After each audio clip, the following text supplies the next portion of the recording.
Dear learners, welcome back to SWAYAM NPTEL course on Library Automation and Networking. This is week 5, module number 5, Computerized Information Services, lecture number 24. The title of this particular session is Responsive Services. Dear learners, we have learned much about the services which are provided by a particular library for users based on their demand, based on their request or requirements, and sometimes in anticipation. As we have seen that normally when you talk about a service, the service can be something like which are on demand. That means somebody is asking for that particular service in which you are providing that. And in some cases, there are cases in which users are not demanding, but as a librarian or as a library professional, we think that this particular service may be useful for the users, so that you are making such kind of services in advance and making an assumption that there will be an anticipatory requirement for that particular service. So that we call it as in anticipatory services. So normally services can be divided into on-demand service or in anticipation services. As we know that somebody is asking something and you are providing that. So this is also a kind of a response from the librarian. That means you are providing a kind of responsive services in which a user is asking for information requirement. You are fulfilling that by giving him some kind of a response. In terms of response, either you or maybe an external agency or an organization is providing some kind of a response to the query which has been made by the user. So in such a way that we can collectively call it as responsive services. Remember that it is always, we can say responsive service is equal to the service in which it has some kind of a demand. So in this particular session, we will be talking more about responsive services. As you understood that responsive service is service which has some kind of a demand. That means somebody is asking to you, you are providing that. There is a query as well as answer for that. In the similar way, when you take this as a whole, in that way we have three major responsive services. We will be talking more about these three responsive services, such as referral services, document delivery services, and translation services. All these three services we will discuss in detail. So let us see what do you mean by responsive service. As we have discussed that responsive services, you are providing a service to the users in response to their queries. That is the general meaning.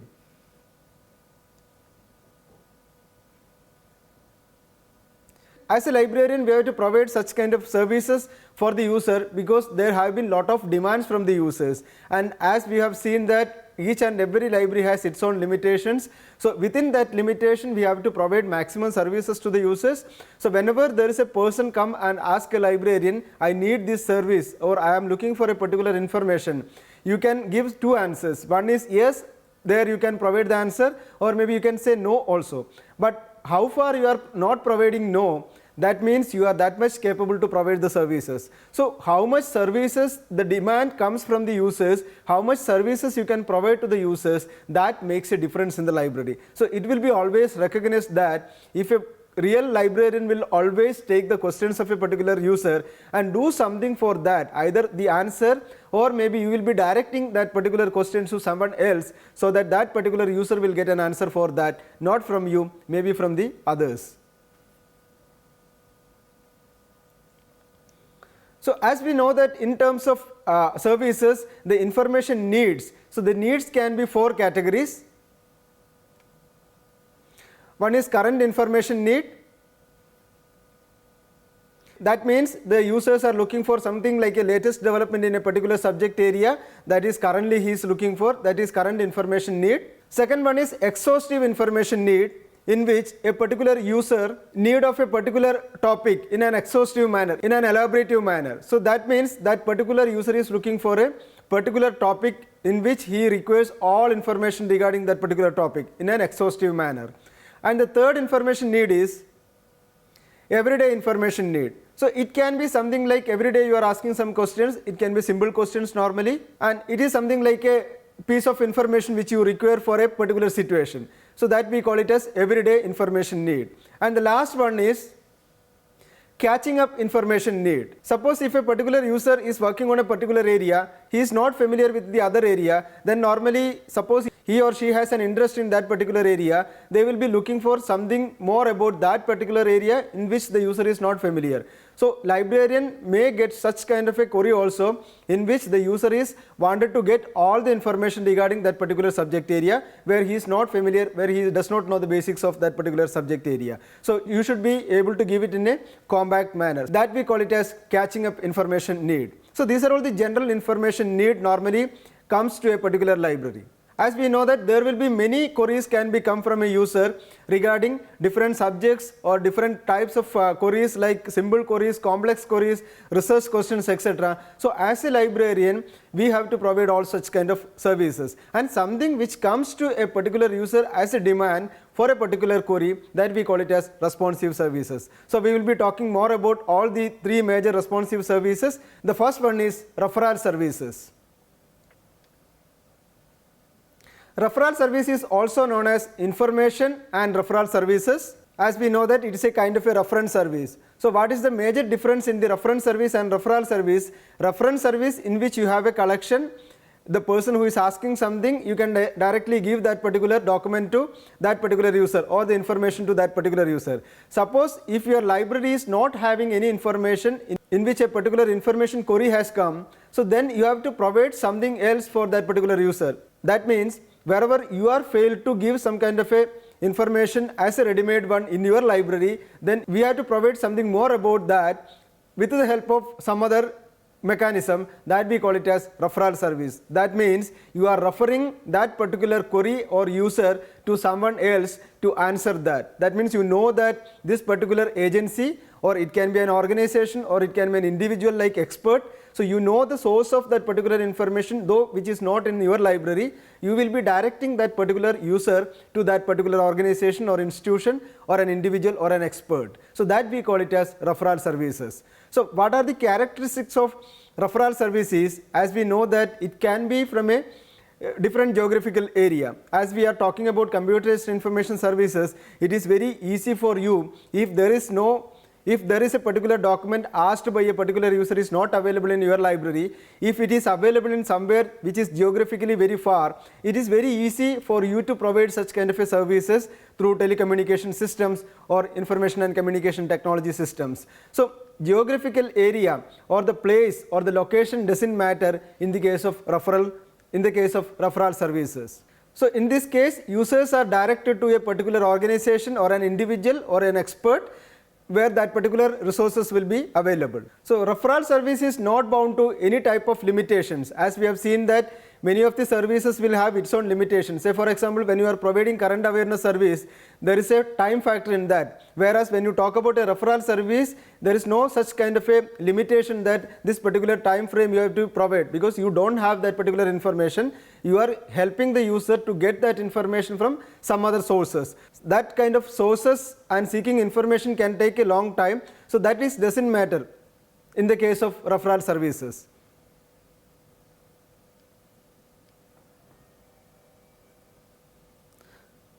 So according to Online Dictionary of Library and Information Science, referral service is defined as a type of reference transaction in which patrons with a information query or need, they will be directed to a reputable person or an agency, those who are outside the campus or the library. So that means when you are providing such kind of a services, the information which is not available in your area or in your location, that will be transferred to someone else or those who can provide such kind of an information. So that is what normally we say in the referral services.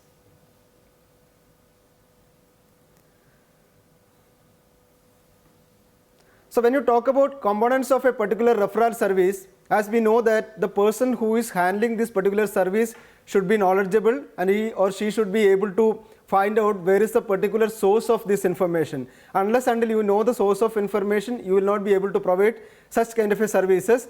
But for that, we need to make some kind of a directory. And when we talk about computerized information services, normally we can have a computerized databases where we can store all the information.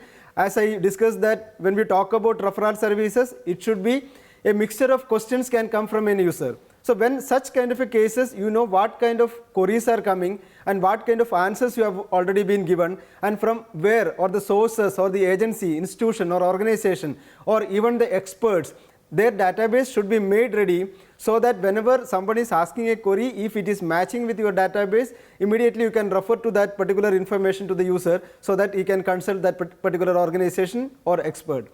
So we need a computerized database or directory in which you will be storing the information about organization, experts, or even the individual's details. The next component is query and answer. As we are receiving it on a regular basis, so we can store such kind of a queries as well as the answer in which how far you have fulfilled such kind of a queries.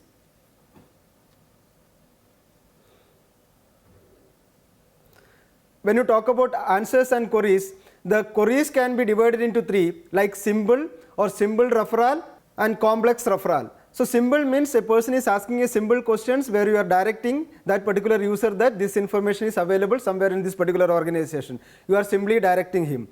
And the next one is simple referral. That means you are getting the query from the user where you are having a discussion with that particular user in detail. So you should understand what this particular person or the user is looking for. So once you get a detailed information about that particular query, so then you can pass on to that particular organization or individual where it is available. That we call it as simple referral. Whereas complex referral means you are receiving that particular query and the user is not able to get any assistance from the organization or individual expert where you have referred, then you yourself will involve in that and then you will get an answer for that. For that we call it as complex referral. So these are the major three components of a referral services.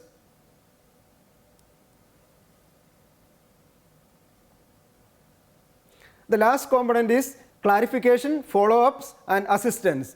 As the name indicates that once you have forwarded the query or you have assisted a particular user to a particular organization or expert, so you need to have a responsible referral librarian. So you should have some kind of a responsibility that you are answering the queries. So once you have directed this particular person to an organization or an individual or expert, you need to make sure that that particular person has satisfied with the answers given by the organization, individual or expert. So a kind of complete follow-up or a regular assistance or kind of an updateness is required once you provided such kind of a services to the users. So referral services always meant for providing some kind of a reference in which the resources is not available in your place where you are directing that particular user to a different places so that that particular person will be satisfied with the answers which are receiving from the other organization, as well as a component of this particular referral service, you as a referral librarian should always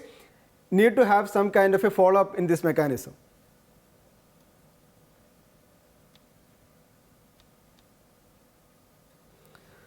So there are many, as we know that no library is an island in which it cannot sustain as it is. So when the sustainability is a question mark, so always we need to provide such kind of a services. So as we have discussed about referral services, either a librarian or referral librarian can be a source in which he is making all these referral components, or you can outsource it. There are many agencies like NISCARE, they are making some kind of a union type catalog so that you will come to know what are the resources available, where are these locations and what are the organizations subscribing or purchasing this particular resources, so that you can direct the user query into that particular organization. Examples like National Union Catalog of Scientific Information by NISCARE, National Union Scientific Serials in India by NISCARE, or we call it as NUCSI, and there is also NASDOC by NISCARE and also NASDOC by ICSSR, and there is a union catalog of books and serials by DELNET, that is Developing Library Network, and of course we have an agency called INFLIBNET, Information and Library Network, which is in Ahmedabad,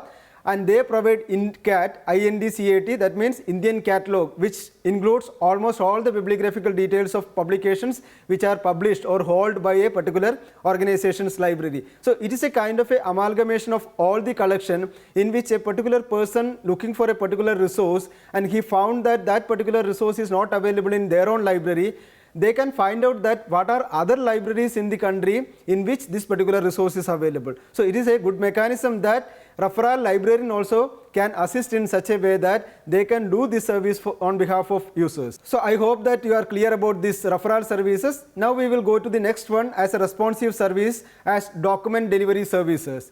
As we know that the name indicates it is something you are supplying, that means document, it is also called as document supply service or document delivery services, in which it has major components like One is location. As we know that location doesn't matter in the case of document delivery services, especially in the computerized services, as the resources are available in electronic format or in a digital format, where you will be able to provide such kind of an information to the user as a referral service. That means you are providing the source of information through email or any kind of mechanism you can use as a social networking platforms, so that the user will get an update that this particular resource is available in a particular organization, so that location is not a matter for him or her to get that particular resource. And of course the format. So what kind of format? As when you talk about document delivery services, the document can be as it is you can give, or a copy of that particular document can be given. So when you get a reprographic copy or Xerox copy of that particular material, so that can be in a different formats, like it can be scanned, or it can be a printed format, or it can be a photocopied format. Digital, electronics, etc. also can be a format. So it is very much feasible for a particular user that they can choose which kind of format they are looking for. And the next one is mode of delivery. So when you talk about mode of delivery, in the case of electronic resources, it is easy that you can share the resources through online platforms like emails or SMS, whatever it may be. But apart from that, when you are looking for a hard copy or a printed material, so we can use other transportation mechanisms like courier or the postals, etc. So this is also mode of delivery has to be decided.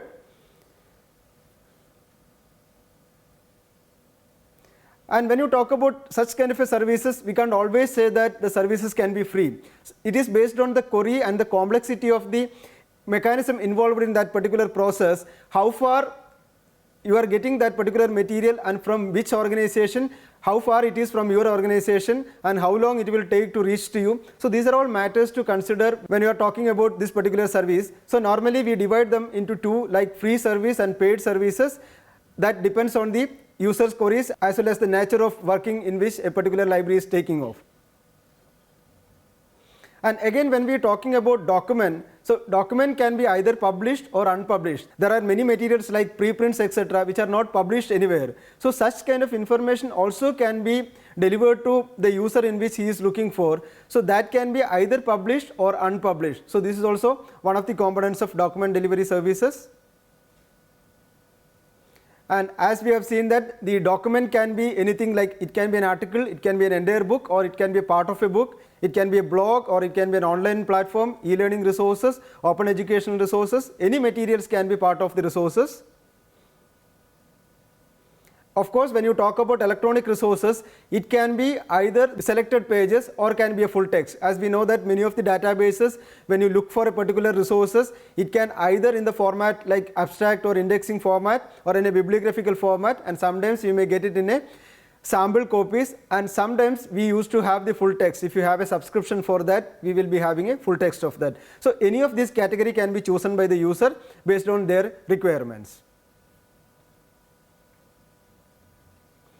And when we talk about the same scenario, like how do we provide such kind of a services, either the library can provide such kind of service as their own service, or they can make some kind of a third party agencies like internet they can use, some kind of an aggregators they can use, and outsourcing agencies can be also utilized for providing document delivery services. One of the best examples for such kind of activities doing by Delnet, Developing Library Networks, which is situated in New Delhi, where suppose you are looking for a particular book which is not available in your library, you can ask the librarian, and librarian normally requests this particular entire book from the Delnet so that they will be able to supply for you. That means the print document of that particular book will be coming to you for a certain period of time. So once you have utilized that resources, it need to be sent it back. So that is the normal document delivery services. We can opt as a third party mechanism.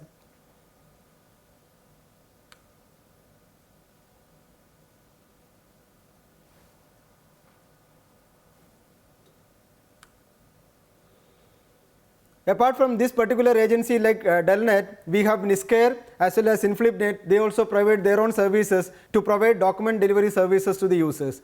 And why we require this kind of resources, as we know that this particular resource is not available in your particular library. So we always need to have some kind of a mechanism that whatever resources which are not available in your library where there is a high demand from the users. So it is a kind of an evaluation you can make that this particular book is having huge demand, so that has to be made purchase for the library. So it is a kind of a mechanism where you can make the evaluation of your collection also. And when we talk about document delivery services in the computerized scenario, where electronic document delivery services are very much available, where aggregators are there, portals are available, and even the librarian can make such kind of a request on behalf of a particular user, so that they will be getting such kind of a resources through online mechanism or any of the electronic medium. And apart from that, we have concepts like consortia, where the merging of libraries with a equal interest of demand, they will be having some kind of a collaboration, so that you will be getting more resources with less price. So that is the concept of consortia, where you will be getting all such kind of a resources in a less or discounted price, and your collection will be more and you need to pay very less. In that cases also, if you are part of an electronic consortia and the other library also part of a consortia in a different subject area, you can have a mutual understanding, so that you can always have electronic document delivery services. So that will be highly beneficial for both the libraries in terms of resource sharing. Now the third service is translation service. As the name indicates, we are doing some kind of a translation process. As we know that users are not familiar with all the languages, but resources are coming in many languages. So where there is a resource which is not readable by a particular user because of language barrier, translation services normally happens. So when we talk about the language, we have two languages. That means when you are converting from one language to the other language, the language in which you are dealing with, we call it as source language, and in which you are making a translation, which we call it as target source. There will be a source language as well as target language. So that means from one source to the other source, one language to the other language, where people will be familiar. In this particular translation service, the major skill which require for a particular person who is dealing with this service is he or she should be able to know more than two languages. That means to convert from one language to the other language, that particular person should be familiar with both the languages. So without making any kind of a changes in the meaning. So normally when you talk about translation or transliteration, there is a huge difference between these two conversions, where one may lose its meaning, the other may not lose its meaning. So when you talk about the meaning or the content, so that should be perfect, especially when you talk about a research areas. There are three major components which should be kept in mind when you are going for a translation service or a person who is performing the translation. One is clarity, the other one is accuracy, and the third one is cultural sensitivity. So without losing accuracy, clarity and cultural sensitivity, this source language should be converted into target language. So when we talk about the same service, translation service, it can be done in-house. That means as a person who is familiar with both the languages, as a staff of library can perform this translation service, or if there is a huge demand from the user for a translation, then it has to go for an outsource agency. So what are the advantages of translation services? As we know that the major advantage of translation services, it is bridging the gap between the language barriers, and you can also have an access to vast knowledge of resources which are produced in different languages, and it can also make a kind of a collaboration. Because of the unknown of languages, many of the users, they are not able to utilize such kind of information which are available in this particular area. In such cases, that has to be translated. So once the translation is done, the possibility of making the collaboration is also will enhance. It also enhances or fosters the information and communication technologies and the collaboration between the users, and also it optimizes the utilization of knowledge, and of course it always promotes the cultural exchange. So from one country to the other country, sharing of resources will normally happen if they know both the languages. So what are the materials can be translated? As we all know that any type of material can be translated if the person who knows both the languages. It can be either a book or an electronic resources like e-journals, e-books, or a database, and sometimes it can be an audio-visual resources, lecture notes, conference proceedings, and even website electronic resources. So based on these categories, we can make them in a different major categories such as printed materials, digital contents, multimedia contents, audio contents and video contents or visuals. So all these things can be changed from one medium of language to the other medium, so that the number of users can utilize this particular resources will be enhanced, and users will get benefit of all such kind of resources which are published in different languages. Even similar services can be provided by a particular library, as well as there are many outsourcing agencies like Nisker, InflipNet and NCERT, SCERT. So these people are normally convert from one language to the other languages like study materials, etc., that are beneficial for everyone. So we have seen translated services in a manual environment where you can do such kind of a translation as an expert person.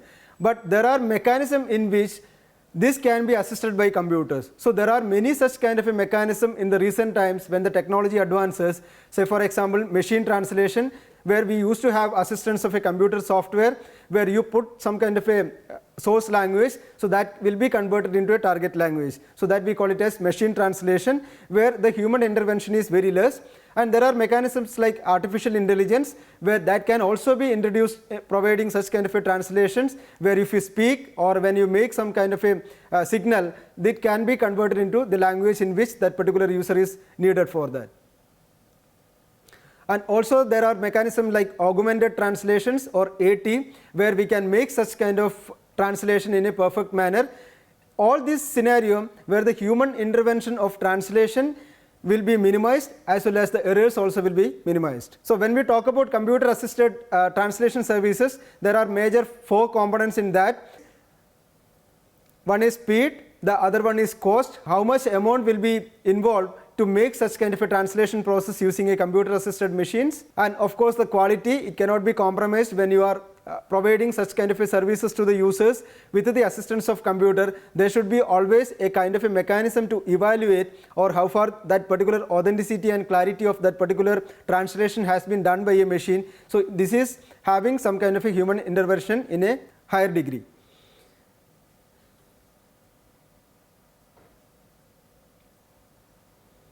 And there are many mechanisms in that way. We have seen that how the responsive services can be provided.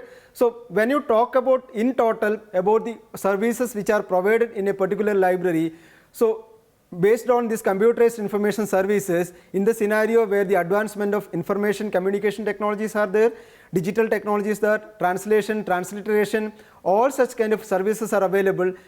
A library can provide lot of services with less expense. So these kind of services can be majorly divided into many categories, such as mobile based services, virtual library services, online database services, blog or other social media services, cloud based services, OPAC or web OPAC services, and digital library or institutional repository services, electronic consortia type services. So these are all the major services in which a computerized information services can be provided based on the requirement which happens from the user side.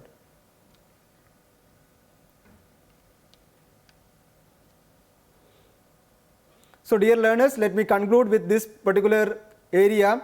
How far you understood about the response services? As we know that responsive services can be majorly categorized into 3, such as referral services, translation services, document delivery services. All these services are demand services, that is why we call it as response services, where there is a requirement of highly skilled referral or translation librarian, where they have to focus on that particular query, and that has to be taken in the way in which particular user has been asked, and that has to be answered in a proper manner, and it should be always followed up so that the user will be satisfied or not will be evaluated by the librarian. So when you go for such kind of a services, make sure that you are skilled in that particular area, as well as whenever you prepare such kind of a query for a particular user, you are always keeping a database or a directory for that, and as well as how far you are able to utilize assistance of computers or mechanisms like machine translation and artificial intelligence or semantic technologies. So that has to be utilized properly to provide better services to the users without any time delay. Thank you.